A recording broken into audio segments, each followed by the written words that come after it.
আসসালামু আলাইকুম সবাইকে।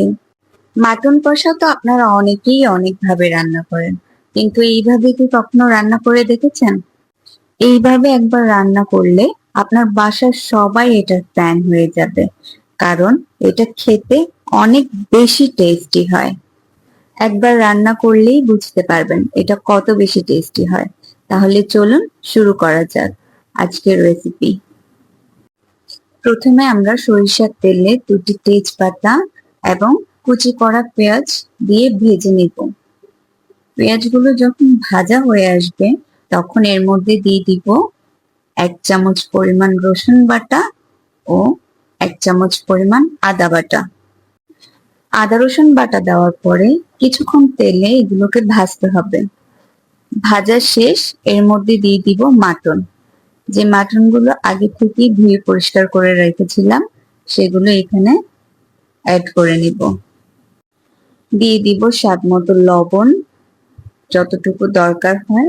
তারপরে দিয়ে দিব 1 চামচ মরিচের গুঁড়ো, দিয়ে দিচ্ছি 1 চামচ হলদের গুঁড়ো। খুব ভালো করে মিশিয়ে দিয়ে দিব 2 টেবিল চামচ কাশ্মীরি মরিচের গুঁড়ো।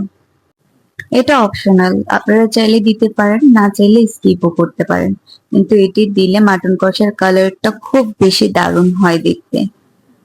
মশলাগুলো মিশিয়ে মাটনটা ঢেকে রাখতে হবে প্রায় 15 থেকে 20 মিনিট। 20 মিনিট পর দেখতে পাচ্ছি মাটন থেকে অনেকগুলো পানি উঠেছে। আমি এখানে এক্সট্রা কোনো পানি অ্যাড করিনি। দিয়ে দিলাম ধনে গুঁড়ো আর কিছু টমেটো কুচি। যখন দেখবেন রান্না করতে করতে মাটনের পানিগুলো শুকিয়ে গিয়েছে, এই পর্যায়ে আবার কিছু পানি অ্যাড করে নিব আমি। এখানে আমি আমার পরিমাণ মতো পানি দিচ্ছি, আপনারাও আপনার পরিমাণ মতো পানি দিয়ে নেবেন। এরপর আমি কিছু গরম মশলা হালকা ভেজে গুঁড়ো করে নিয়েছি। গুঁড়ো করা মশলাগুলো এ পর্যায়ে আমি দিয়ে দিব।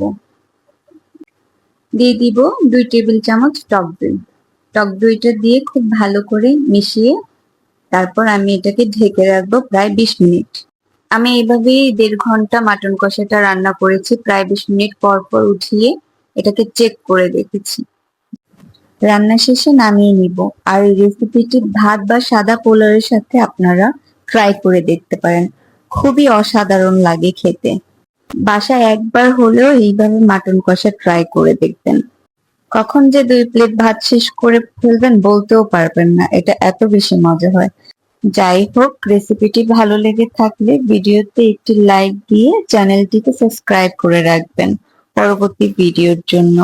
আর যদি ফেসবুক থেকে দেখে থাকেন তাহলে অবশ্যই ফলো দিতে ভুলবেন না। আজকে এই পর্যন্তই, আল্লাহ হাফেজ।